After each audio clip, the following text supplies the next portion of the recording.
मेरे प्यारे विद्यार्थी, आपका बहुत बहुत स्वागत, अभिनंदन आपके अपने YouTube चैनल करियर पर बिहार सर के साथ। आप सबको प्रणाम, नमस्कार, जय हिंद।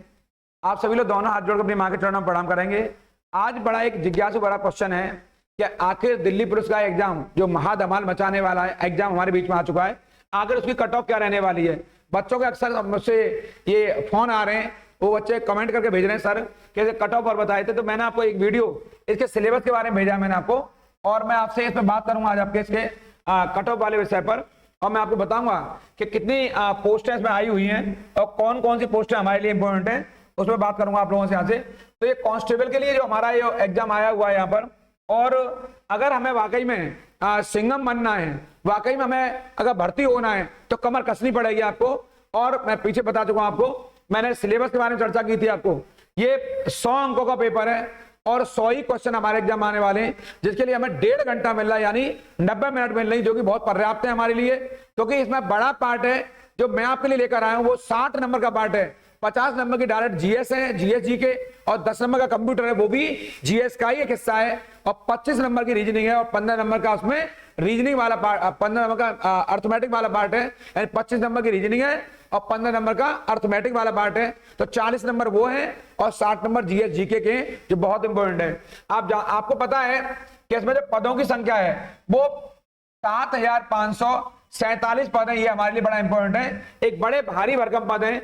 और परीक्षा की तिथि है वो नवंबर दिसंबर में संभावित है, यानी कि ये पेपर दिसंबर के अंत तक हो जाएगा। इसलिए हमारे पास कितना समय है? हमारे पास 3 से 4 माह का समय, अगर हम अभी फॉर्म फिलअप करते हैं। इसकी लास्ट डेट मैंने बताई है पिछले वीडियो में, आपको वहां देख लेंगे, एक सिलेबस समझ लेंगे आप लोग। मैं बताऊंगा आपको कि किन किन लोगों को फिजिकल टेस्ट के लिए बुलाया जाएगा और किन किन लोगों को मेडिकल के लिए बुलाया जाएगा। इसे कट ऑफ में चर्चा कर रहा हूं मैं उस कट ऑफ पर चर्चा कर रहा हूं आपसे जो परीक्षा पिछली बार आपके यहाँ पर 10 से 20 अक्टूबर 2022 को जो परीक्षा हमारी यहाँ आयोजित हुई थी, मैं इसके कट ऑफ पे आपसे चर्चा करने वाला हूं।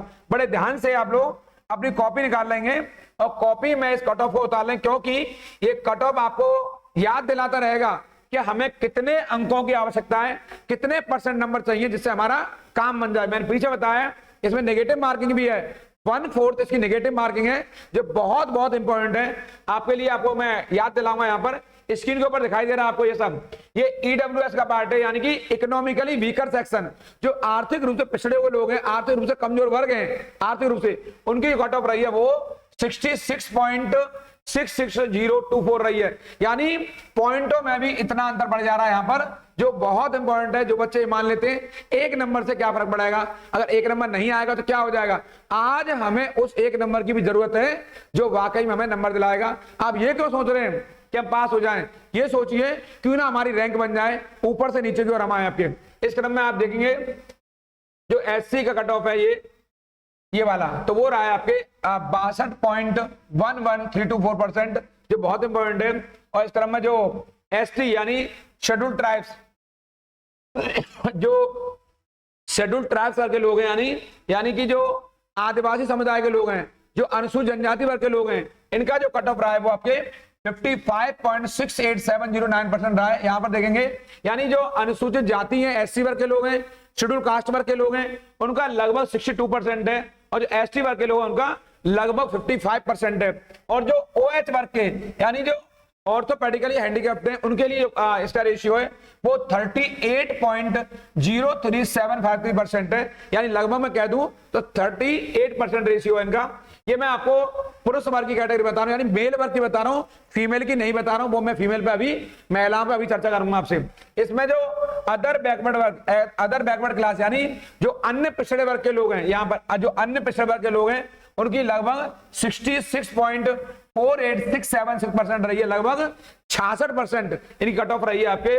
और जो यूआर यानी जो अनरिजर्व्ड कैटेगरी है, यानी जो जनरल कास्ट में आते हैं यहाँ पर, जिन्हें हम जनरल कास्ट के लोग भी कहते हैं आपकी भाषा में, ये जनरल वर्ग के जो लोग हैं, इनकी कट ऑफ 71.18945% रही है, लगभग 71%। तो मैं मोटा मोटी कह सकता हूं कि जो ईडब्ल्यूएस में आते हैं, ये तो रटा हुआ है आप लोगों को, रोज फॉर्म भरते हैं आप लोग, जो आर्थिक रूप से पिछड़े हैं 66% आपके, जो कमजोर वर्ग के लोग हैं ये शेड्यूल कास्ट के लिए 62% लगभग, एसटी के लिए 55% लगभग, ओएच के लिए 38% लगभग, ओबीसी के लिए 66% लगभग, और जो अनरिजर्व्ड कैटेगरी है जनरल कास्ट के लोग उनके लिए 71% लगभग नंबर आपको लाने ही पड़ेंगे। इसलिए आपको मैंने कहा कमर कस लीजिए, ये बहुत इंपॉर्टेंट है। इसमें मैं अभी आपको थोड़ी सी इसकी ठोस रणनीति पर चर्चा करूंगा। थोड़ी जो हमारी बहनें हैं, उन बहनों के लिए ये जो महिला वर्ग के कांस्टेबल बनने वाली हैं, उनके लिए बहुत इंपॉर्टेंट पहलू है ये। और वो सारी बहनें इस कट ऑफ को देख करके अपनी रणनीति आज से ही, जैसे ही इस वीडियो को देखेंगी, वो अपनी रणनीति बदल लेंगी और इस कट ऑफ के अनुसार उन्हें पढ़ना है। कोई बहुत अधिक कट ऑफ नहीं है, यानी 100 में से आपको लगभग 50% नंबर लाने, कोई ज्यादा नहीं है। हमारी एक एक बेटी, हमारी एक एक बहन आपके यहाँ पहुंच सकती है। तो कट ऑफ इतना नहीं है कि जो हासिल ना कर पाए, क्योंकि ये सारा 100 अंकों में से जो आपके लिए इंपॉर्टेंट है। यानी जो ईडब्ल्यूएस का जो मामला है, यानी जो हमारी बहन है ईडब्ल्यूएस श्रेणी में, यानी कि इकोनॉमिकली वीकर सेक्शन है हमारा या आर्थिक रूप से, तो उनका कट ऑफ रहा है कितना, 51% लगभग रहा है। वैसे आपको दिखाई दे रहा है स्क्रीन पर 51.5725% है। इसको हम लगभग 51% भी कह सकते हैं। इसके अलावा एससी वर्ग की हमारी बहनें हैं, यानी अनुसूचित जाति, यानी कि जो हमारी दलित महिलाएं, जो अनुसूचित जाति महिलाएं, जो हमारी एससी वर्ग की महिलाएं, जो हमारी बेटियां बहनें हैं, उनके लिए 48% लगभग है। लगभग ये 49 सा हो जाता है, लेकिन आप 48% कर लेंगे। वैसे 48.84749% इसका रेशियो है। जो एसटी वर्ग की, यानी कि शेड्यूल्ड ट्राइब्स, यानी आदिवासी समुदाय संबंधित है, अनुसूचित जनजाति वर्ग संबंधित है, उनका जो रेशियो है वो 37% है। 37.99201% इसका रेशियो है। इसे आप देख लेंगे।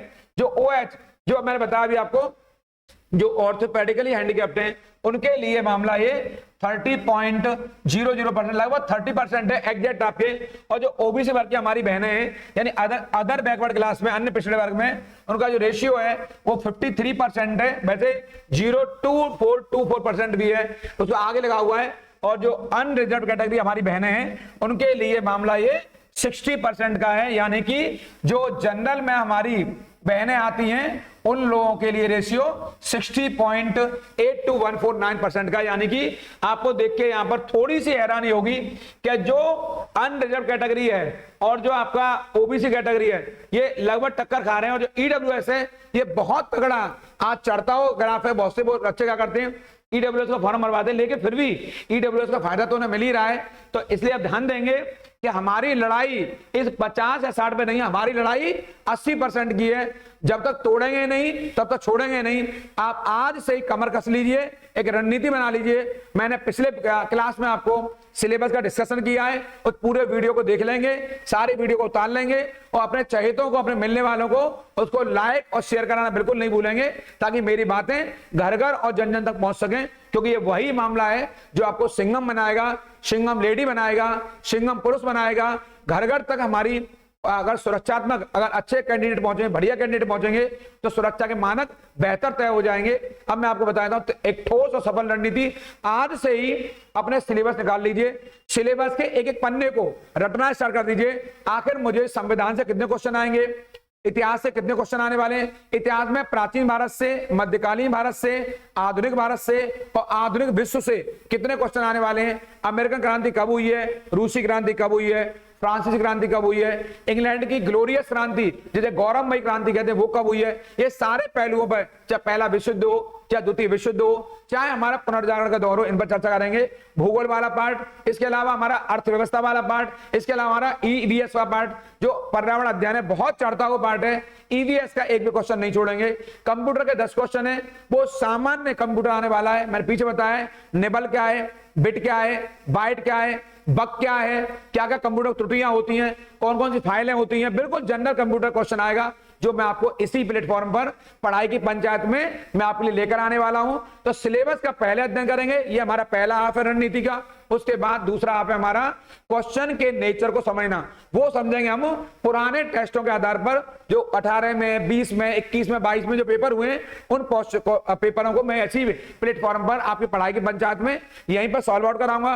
और एक रणनीति बनाएंगे कि किस भाग से ज्यादा प्रश्न आए आपके और उन्हें कैसे बनाना है। एक भी प्रश्न को छोड़ के नहीं जाएंगे। हमारे लिए हर एक प्रश्न, जो प्रश्न है वो इतना महत्वपूर्ण है, जो हमें सफलता की ओर नहीं बल्कि रैंक की ओर ले जाएगा। हमारी लड़ाई सफलता के लिए नहीं है, हमारी लड़ाई रैंक की है कि हम ऊपर से कौन से स्थान पर आ रहे हैं। क्योंकि रैंक हमेशा सुहाती है, रैंक हमेशा भाती है और रैंक हमें सम्मान दिलाती है। इसलिए ईवीएस वाले पार्ट को नहीं छोड़ेंगे।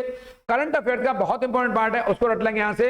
तो पहला पार्ट सिलेबस की चर्चा करनी है, सिलेबस को रटना है, सिलेबस देखना है, उसके बाद क्वेश्चन का नेचर समझना, ड्राफ्ट समझना, उसके बाद हमारी पढ़ाई होगी और पढ़ाई पर रगड़ाई होगी, घिसाई होगी, और रगड़ाई के बिना हम छोड़ेंगे नहीं, क्योंकि जब तक तोड़ेंगे नहीं तब तक छोड़ेंगे नहीं, क्योंकि अभी नहीं तो कभी नहीं। मेरी रणनीति का एक ही हिस्सा है, अगर हमने अब कुछ नहीं किया तो हमें आगे कुछ होने वाला नहीं है। इसलिए इस प्लेटफॉर्म पर आप बने रहेंगे, और फिर दोबारा कहूंगा ज्यादा से ज्यादा लोगों को लाइक कराएंगे, सब्सक्राइब कराएंगे, और इसको शेयर करना बिल्कुल नहीं भूलेंगे। और कमेंट बॉक्स में अपने सुझाव लगातार भेजते रहिए। मैं आपके लिए और नए वीडियो लेकर आ रहा हूं, इसी पार्ट पर लेकर आ रहा हूं, यानी कि पुलिस के लिए, पैट के लिए और एमटीएस के लिए, और मैं आपके लिए बहुत सारा वर्क कर रहा हूं स्पेशली। इसलिए आप इस पंचायत पर, इस प्लेटफॉर्म पर बने रहेंगे। ये करियर प्लस ही वो महत्वपूर्ण प्लेटफॉर्म है जो आपको सफलता दिलाएगा 100%। इसलिए आप सब लोग बने रहे। आपका बहुत बहुत धन्यवाद, शुक्रिया। आप सब लोग उनका जरूर ख्याल रखिए जो आपका ख्याल रखते हैं। आप सबको प्रणाम, नमस्कार।